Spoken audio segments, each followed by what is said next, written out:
जय हिंद दोस्तों, स्वागत है आप सभी का ऑनलाइन स्टडी यूके में। ऑनलाइन स्टडी यूके में हम बात करने वाले हैं लेक्चर 5 के बारे में। ठीक है, लेक्चर 5 है हमारा साइंस एमसीक्यू क्यूज एंड ठीक है क्वेश्चन एंड आंसर। ठीक है, तो आइए बात करते हैं क्वेश्चन नंबर 1 की। ठीक है, लाइक शेयर सब्सक्राइब जरूर कर दें और शेयर जरूर कर दें। ठीक है, तो क्वेश्चन नंबर 1 है हमारा, निम्न में से किसकी खेती के लिए पौधों का प्रतिरोपण, ठीक है, प्रतिरोपण यानी कि ट्रांसप्लांट किया जाता है। ठीक है, किसकी खेती के लिए पौधों का ट्रांसप्लांट किया जा सकता है, किया जाता है। तो ट्रांसप्लांट करके हम किसकी खेती कर सकते हैं निम्न में से? प्याज की खेती, सोयाबीन की खेती, मक्का की खेती, नन ऑफ दीज। ठीक है, तो इनमें से कौन सा कर सकते हैं? ठीक है, तो हम जो प्याज की खेती होती है उसे हम क्या कर सकते हैं? प्रतिरोपण कर सकते हैं, ट्रांसप्लांट कर सकते हैं। ठीक है, उसे एक जगह से दूसरी जगह लगा सकते हैं। ठीक है, इसके बाद इसकी बात करें प्याज की, तो ठीक है, प्रतिरोपण की बात करें, किसी वस्तु को एक स्थान से दूर निकाल कर दूसरे स्थान पर लगाने की जो क्रिया होती है वो होती है प्रतिरोपण यानी कि ट्रांसप्लांटेशन। ठीक है, ट्रांसप्लांट कहा जाता है इसे। इसके बाद नेक्स्ट हो गया क्वेश्चन नंबर 2। क्वेश्चन नंबर 2 की बात करें तो जैव विकास, बायो डेवलपमेंट को सर्वप्रथम किसने समझाया था? ठीक है, तो ये किसने समझाया था? Lamarck, Gregor Mendel, Darwin, none of these. ठीक है, जैव विकास यानी कि बायो डेवलपमेंट को सर्वप्रथम किसने समझाया था? तो ये समझाया था लेमार्क ने। ठीक है, ये समझाया था लेमार्क ने जैव विकासवाद को। ठीक है, तो लेमार्क की बात करें तो लेमार्क एक फ्रांसीसी वैज्ञानिक थे, जीव विज्ञानी थे। ठीक है, फ्रांस के थे। और लेमार्क की बात करें, ठीक है, लेमार्क प्रथम वैज्ञानिक थे जिन्होंने कशेरुकी और अकशेरुकी जीवों में भेद किया था। और सर्वप्रथम इनवर्टिब्रेट का शब्द का प्रयोग इन्होंने किया था लेमार्क ने। ठीक है, इनवर्टिब्रेट का। और 1802 में इन्होंने जीव और या पौधों के अध्ययन के लिए बायोलॉजी शब्द का उपयोग किया था 1802 में। किसने? लेमार्क ने। लेमार्क का सिद्धांत 1809 में उनकी पुस्तक फिलोसॉफी ऑफ जूलॉजी जो जूलॉजिक में प्रकाशित हुआ था। ठीक है, 1809 में हुआ था इसका। और इनकी पुस्तक कौन सी थी? Philosophy zoologic. ठीक है, इसके बाद नेक्स्ट हो गया क्वेश्चन नंबर 3। क्वेश्चन नंबर 3 की बात करें तो अमोनिया उत्पादन के हैबर विधि में उत्प्रेरक वर्धक के रूप में कार्य करता है। ठीक है, अमोनिया उत्पादक के हैबर विधि में जो उत्प्रेरक होता है, उत्प्रेरक वर्धक के रूप में कौन सा कार्य करता है? कौन सा रासायनिक तत्व होता है? क्यूप्रिक क्लोराइड, प्लेटिनम, मोलिब्डेनम होता है और नन ऑफ दीज। ठीक है, तो इनमें से कौन सा आंसर है? तो आंसर सी हमारा मोलिब्डेनम होता है। ठीक है, मोलिब्डेनम की बात करें तो ये क्या होता है? इसका जो रासायनिक तत्व होता है, प्रतीक इसका MO होता है। ठीक है, और इसका जो परमाणु क्रमांक की बात करें, ठीक है, परमाणु क्रमांक मोलिब्डेनम की परमाणु क्रमांक इसका होता है 42। ठीक है, 42 होता है। और पहचान इसकी की गई थी, पहचान मोलिब्डेनम की 1778 में की गई थी। और किसने की थी? सीले नामक वैज्ञानिक ने की थी। ठीक है, सीले नामक वैज्ञानिक ने इसकी खोज करी थी मोलिब्डेनम की। ठीक है, और इसके बाद नेक्स्ट बात करें क्यूप्रिक क्लोराइड की बात। क्यूप्रिक क्लोराइड क्लोरीन गैस को बनाने की डिकन विधि में उत्प्रेरक के रूप में प्रयुक्त होता है। ठीक है, और जब अमोनियम की बात आएगी, अमोनियम हम उसमें कौन सा उत्प्रेरक वर्धक होता है? ये मोलिब्डेनम होता है। ठीक है, इसके बाद नेक्स्ट हो गया क्वेश्चन नंबर 4। तो क्वेश्चन नंबर 4 है हमारा, निमोनिया रोग शरीर के किस अंग को ग्रसित करता है? ठीक है, निमोनिया की बात करें, निमोनिया फेफड़ा, आंत, यकृत, तंत्र का तंत्र। ठीक है, तो निमोनिया रोग कौन से रोग किस अंग को प्रभावित करता है? ये करता है फेफड़ों को प्रभावित करता है। ठीक है, फेफड़ों को। अब बात करें फेफड़ों की तो ठीक है, फेफड़ों को प्रभावित करता है। और पीलिया, पीलिया किसको प्रभावित करता है, संक्रमण करता है यकृत को, लीवर को, ठीक है। टाइफाइड जो होता है आंत है, ठीक है। सल्मोना टाइफी नामक वो होता है, ठीक है। और टिटनेस रोग की बात करें तो ये तंत्र को प्रभावित करता है, ठीक है। लक्षणों में क्या करें, इसके जो फेफड़ों में जब इन्फेक्शन होता है तो लक्षणों में खांसी, सीने का दर्द होता है, बुखार होता है, सांस लेने में कठिनाई होती है, ठीक है। और फेफड़ों में क्या होता है, निमोनिया में पानी भरने की दोनों साइड, दोनों थैलियों में पानी भरने का डर रहता है, ठीक है। तो नेक्स्ट हो गया क्वेश्चन नंबर 5। क्वेश्चन नंबर 5 है, दूध का रंग किसकी मौजूदगी के कारण थोड़ा पीला होता है, ठीक है। तो दूध का रंग किसकी मौजूदगी के कारण थोड़ा पीला होता है, तो जेंथोफिल के कारण, राइबोफ्लोविन के कारण और राइब्यूलोस के कारण, कैरोटीन के कारण, ठीक है। तो किसके कारण पीला होता है थोड़ा, ये होता है कैरोटीन के कारण पीला होता है, ठीक है, कैरोटीन के कारण। और जो गाजर का रंग भी लाल भी कैरोटीन के ही कारण होता है, ठीक है। और दूध में कैसिन नामक जो प्रोटीन होता है दूध में, वो दूध का रंग सफेद होता है कैसिन नामक प्रोटीन के कारण, ठीक है। इसके बाद नेक्स्ट हो गया क्वेश्चन नंबर 6। क्वेश्चन नंबर 6 की बात करें तो नर्संस जो ब्रूटल प्राणी कौन है इनमें से, तो ब्रूटल प्राणी की बात करें तो व्हेल, पेंगुइन, कछुआ, नन ऑफ दीज, ठीक है, नन ऑफ दीज। तो इनमें से कौन सा सही है, ब्रूटल प्राणी कौन सा है इनमें से, नरसंस प्राणी। इनमें से नरसंस प्राणी की बात करें तो एक कछुआ होता है, ठीक है, कौन सा होता है, कछुआ होता है। कछुआ ब्रूटल प्राणी होता है, ब्रूटल। और टर्टल की बात करें, टर्टल वाटर में होता है और टॉर्साइज जो होता है वो लैंड में होता है, ठीक है। इसके बाद नेक्स्ट हो गया क्वेश्चन नंबर 7। क्वेश्चन नंबर 7 की बात करें तो पाओ क्रेस्टेसस किसका वैज्ञानिक नाम है, ठीक है, किसका वैज्ञानिक नाम है। तो पाओ क्रेस्टेसस किसका वैज्ञानिक नाम है, मेढक का, मोर का, बाघ का, इनमें से कोई नहीं, ठीक है। तो पाओ क्रेस्टेसस किसका नाम है, ये है मोर का नाम है, जो हमारा राष्ट्रीय पक्षी है, ठीक है। मोर का नाम है पाओ क्रेस्टेसस। अब बात करें मनुष्य की बात करें तो मनुष्य का नाम है होमो सेपियंस। कुत्ते की बात करें जो, और कुत्ता हो गया कैनिश फेमिलियर्स, ठीक है। बिल्ली की बात करें फेलिस डोमेस्टिका, मक्खी की बात करें मस्का डोमेस्टिक, और गाय की बात करें तो बोस इंडिकस की, ठीक है, बोस इंडिकस। इसके बाद नेक्स्ट हो गया क्वेश्चन नंबर 8। क्वेश्चन नंबर 8 की बात करें तो पानी का अधिकतम घनत्व किस ताप पर होता है, पानी का जो अधिकतम घनत्व किस ताप पर होता है, तो अधिकतम घनत्व 373 केल्विन, 277 केल्विन और 373 केल्विन, 269 केल्विन, ठीक है। तो इनमें से पानी का अधिकतम घनत्व किस ताप पर होता है, किस टेम्परेचर पर पानी का अधिकतम घनत्व हम कितना होता है बता सकते हैं, ठीक है।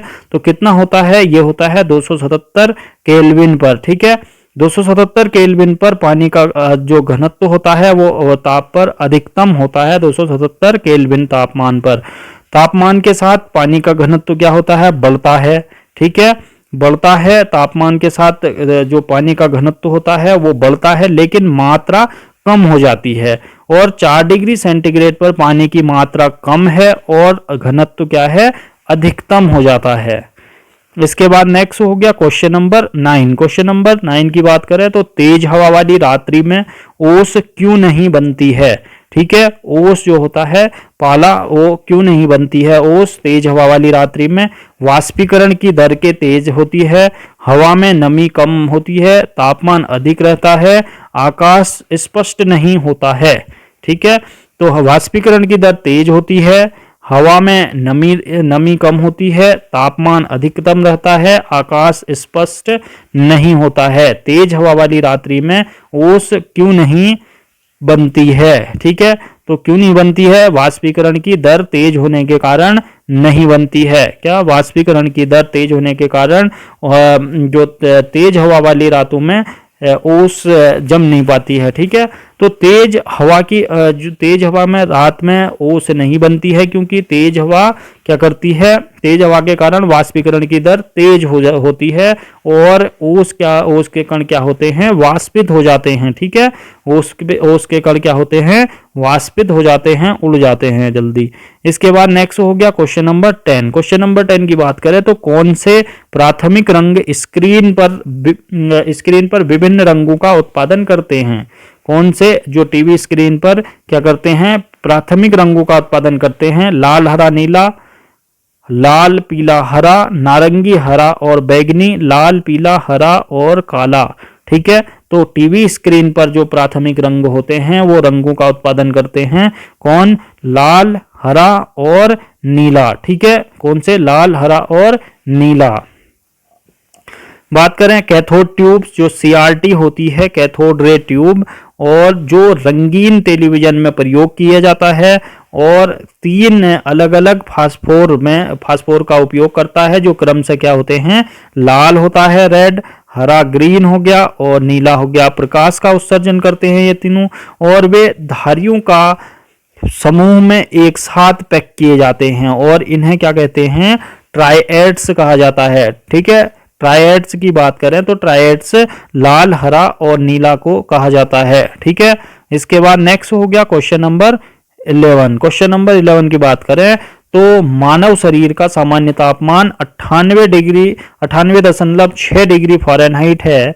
इसका जो डिग्री सेल्सियस में कितना समकक्ष तापमान होगा? ठीक है, 40.16, 36.89 डिग्री सेल्सियस और 35.72 डिग्री सेल्सियस और 32.36 डिग्री सेल्सियस। ठीक है, तो कितना होगा?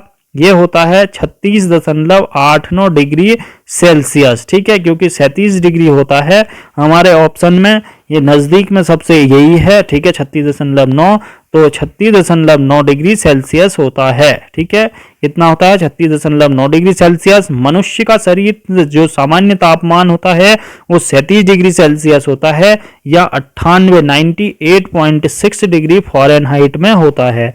ठीक है, दोनों बराबर हैं। जब शरीर का तापमान इस सामान्य स्तर से ऊपर हो जाता है तो यह स्थिति ज्वर या बुखार कहलाती है, और ज्वर कोई रोग नहीं है और यह केवल रोग का एक लक्षण होता है। ठीक है, क्या होता है? रोग का एक लक्षण होता है। ठीक है, इसके बाद नेक्स्ट हो गया क्वेश्चन नंबर 12। क्वेश्चन नंबर 12 की बात करें तो निम्नलिखित में से कौन सा रंग इंद्रधनुष के बीच में देखा जाता है? ठीक है, इंद्रधनुष के बीच में देखा जाता है। इंद्रधनुष में होते हैं 7 रंग। इसमें कौन सा देखा जाता है? नीला, हरा, लाल, पीला। ठीक है, तो कौन सा देखा जाता है 7 रंगों में? ठीक है, बीच में कौन सा रंग देखा जाता है इंद्रधनुष में? तो इंद्रधनुष में बीच में देखा जाता है ग्रीन कलर। ठीक है, ग्रीन कलर यानी कि हरा रंग देखा जाता है। ठीक है, हरा रंग देखा जाता है। हरे रंग की बात करें तो ये इंद्रधनुष के रंगों में सही क्रम जो होता है नीला, इंडिगो और वायलेट। ठीक है, जो बेनी पिनाला कहते हैं हम, इसमें बीच में हरा रंग देखने को मिलता है। विबग्योर, ठीक है, विबग्योर जो ग्रीन है वो बीच में है। ठीक है, ग्रीन रंग बीच में होता है। इसके बाद नेक्स्ट हो गया क्वेश्चन नंबर 13। क्वेश्चन नंबर 13 की बात करें तो पीसा की झुकी हुई मीनार क्यों नहीं गिरती है? पीसा की झुकी हुई मीनार क्यों नहीं गिरती है? यह एक बड़े बेस एरिया को कवर करता है। इसका गुरुत्वाकर्षण केंद्र सबसे निचले स्थान पर रहता है। टावर के गुरुत्वाकर्षण के केंद्र के माध्यम से खड़ी रेखा इसके आधार के भीतर आती है। None of these. ठीक है, इनमें से आपका उत्तर कौन सा होगा? आपका उत्तर है ऑप्शन नंबर सी, टावर के गुरुत्वाकर्षण के केंद्र के माध्यम से खड़ी रेखा इसके आधार के जो भीतर होती है। ठीक है, इसके आधार से भीतर होती है। तो टावर में जो होती है, टावर के गुरुत्वाकर्षण केंद्र के माध्यम से खड़ी रेखा इसके आधार के भीतर आती है। जब गुरुत्व केंद्र के माध्यम से लंबवत रेखा उसके आधार में आती है तब कुछ भी स्थिर रहेगा। ठीक है, तब कोई भी चीज स्थिर रहेगी। और गुरुत्वाकर्षण केंद्र वह बिंदु है जहां शरीर का पूरा द्रव्यमान केंद्रित होता है। ठीक है, और आज तक गुरुत्वाकर्षण के केंद्र से ऊर्ध्वाधर रेखा इस टावर के आधार के भीतर ही गिर रही है और यही कारण है कि यह गिरती नहीं है।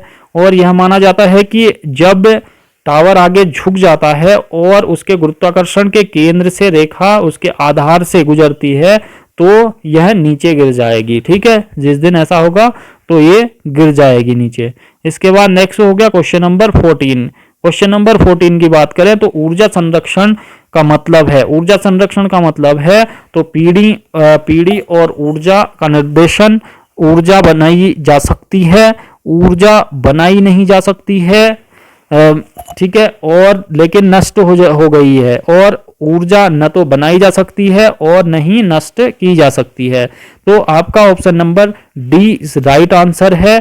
ऊर्जा न तो बनाई जा सकती है और न ही नष्ट की जा सकती है। ठीक है, ऊर्जा संरक्षण का यही मतलब है। तो ऊर्जा का तात्पर्य है किसी ऊर्जा सेवा के कम उपयोग से ऊर्जा की खपत को कम करना। ये ऊर्जा संरक्षण का ठीक है, ऊर्जा संरक्षण का तात्पर्य है। इसके बाद नेक्स्ट हो गया क्वेश्चन नंबर 15। क्वेश्चन नंबर 15 की बात करें तो थर्मोमीटर, जो थर्मामीटर होता है 2000 डिग्री तापमान के लिए मापने के लिए इस्तेमाल किया जाता है। कौन सा थर्मामीटर 2000 डिग्री सेंटीग्रेड तापमान को मापने के लिए उपयोग में लाया जाता है? गैस थर्मामीटर, पारा थर्मामीटर, कुल विकिरण पायरोमीटर, भाप दबाव थर्मामीटर। ठीक है, काफी इंपोर्टेंट क्वेश्चन है। ठीक है, तो 2000 अगर हम टेम्परेचर अगर हम मापें तो कौन सा थर्मामीटर हम उपयोग में लाएंगे? ठीक है, तो ये लाएंगे हम कुल विकिरण पायरोमीटर। ठीक है, कुल विकिरण पायरोमीटर की बात करें तो कुल विकिरण पायरोमीटर का उपयोग बहुत अधिक तापमान को मापने में किया जाता है, जैसे कि 2000 डिग्री सेंटीग्रेड। ठीक है, यह विशेष रूप से चलती वस्तुओं या किसी सतह के माप के लिए अनुकूल है जिसे पढ़ा नहीं जा सकता है। ठीक है, ताप विकिरण को मापकर तापमान को मापा जाता है। विकिरण जो ताप का विकिरण होती है, ठीक है, विकिरणों को मापकर ही ताप को ये रीड कर लेता है। इसके बाद नेक्स्ट हो गया क्वेश्चन नंबर 16। क्वेश्चन नंबर 16 की बात करें तो रेडियो सक्रियता में निम्न में से किसका गुण है? रेडियो सक्रियता नाभिक, इलेक्ट्रॉन, न्यूट्रॉन, प्रोटॉन। ठीक है, रेडियो सक्रियता निम्न में से किसका गुण है? यह होता है नाभिक का गुण होता है रेडियो सक्रियता। रेडियो धर्मिता की खोज किसने की थी? हेनरी बेक्वेरेल ने की थी रेडियो धर्मिता की खोज, हेनरी बेक्वेरेल ने। और रेडियो धर्मिता की यूनिट क्या होती है? क्यूरी होती है। ठीक है, क्या होती है? क्यूरी होती है। इसके बाद नेक्स्ट हो गया क्वेश्चन नंबर 17। क्वेश्चन नंबर 17 की बात करें तो स्थिर दाब पर गैस का आयतन परम ताप के समानुपाती होता है। ठीक है, ये किसका नियम है? चार्ल्स का नियम, एवोगाड्रो की अभिकल्पना, ग्राहम का नियम, नन ऑफ दीज। ठीक है, तो स्थिर दाब पर किसने कहा था कि स्थिर दाब पर गैस का आयतन परम ताप के समानुपाती होता है। अगर हम दाब को कांस्टेंट रख दें तो गैस का जो परम ताप होता है वो समानुपाती होता है। ठीक है, तो किसके समानुपाती होता है? तो आयतन के परम ताप के समानुपाती होता है गैस का आयतन। तो किसने कहा था? ये कहा था चार्ल्स ने। ठीक है, चार्ल्स का नियम है ये। ठीक है, स्थिर ताप पर क्या होता है? गैस का आयतन परम ताप के समानुपाती होता है। ठीक है, इसकी बात करें तो जो डार्विन चार्ल्स थे, चार्ल्स का नियम, एवोगाड्रो की अभिकल्पना, समान दाब और समान ताप में गैसों के समान आयतनों के में अणुओं की संख्या समान होती है, यही एवोगाड्रो अभिकल्पना है। अब चार्ल्स के नियम की बात करें तो चार्ल्स का नियम जो है, अगर हम दाब स्थिर रख दें, ठीक है, हम दाब कांस्टेंट रख दें तो हमारा जो वॉल्यूम है, ठीक है, वो क्या होता है? परम ताप यानी कि टेम्परेचर के समानुपाती होता है। ठीक है, समानुपाती होता है। तो V इक्वल टू हम KT, ठीक है, अगर हम इसको कांस्टेंट हो गया K हमारा, T टेम्परेचर हो गया, तो ये हो जाता है V इक्वल टू KT। ठीक है, तो V हमारा वॉल्यूम होता है गैस का। और इन्होंने इसकी खोज कब करी थी? चार्ल्स का नियम कब दिया था? इन्होंने 1787 में दिया था। ठीक है, 1787 में इन्होंने दिया था। और ये चार्ल्स कहाँ के थे? फ्रांस के वैज्ञानिक थे। ठीक है, इसके बाद नेक्स्ट हो गया क्वेश्चन नंबर 18। क्वेश्चन नंबर 18, भस्मों का स्वाद कैसा होता है? भस्मों का स्वाद कैसा होता है? मीठा होता है, स्वादहीन होता है, खारा होता है, नन ऑफ दीज। ठीक है, तो भस्मों का स्वाद कैसा होता है? भस्मों का स्वाद होता है खारा। ठीक है, भस्मों का स्वाद की बात करें तो ये खारा होता है, और भस्मों के जलीय घोल का आयतन है, ठीक है, आयन है, और जल में घुलनशील भस्म को क्या करते हैं? क्षार बोलते हैं। ठीक है, जो जल में घुलते हैं वो जो जल में घुलते हैं भस्म, उनको क्या बोलते हैं? क्षार बोलते हैं। इसके बाद नेक्स्ट हो गया क्वेश्चन नंबर 19। क्वेश्चन नंबर 19 की बात करें तो निम्नलिखित में से कौन सा मिश्रण कोल गैस कहलाता है? ठीक है, तो कौन सा मिश्रण कोल गैस कहलाता है? H2N2O2 का मिश्रण, H2CH4CO का मिश्रण, H2O2CO2 का मिश्रण, N2 और CO का मिश्रण। ठीक है, इनमें से कौन सा कोल गैस का मिश्रण है? कोल गैस का मिश्रण हमारा H2CH4 और CO का मिश्रण जो है कोल गैस का मिश्रण है हमारा। ठीक है, H2CH4CO कोल गैस का मिश्रण है, ये कोल गैस का मिश्रण। और प्रोड्यूसर गैस की बात करें तो प्रोड्यूसर गैस में कार्बन मोनोऑक्साइड होती है, और नाइट्रोजन गैस। ठीक है, नाइट्रोजन गैसीय मिश्रण को क्या बोल देंगे हम? प्रोड्यूसर गैस बोल देंगे। ठीक है, प्रोड्यूसर गैस बोल देंगे। इसके बाद नेक्स्ट हो गया क्वेश्चन नंबर 20। क्वेश्चन नंबर 20 की बात करें तो पारिस्थितिक तंत्र जो इकोसिस्टम शब्दावली किसने प्रस्तुत की थी?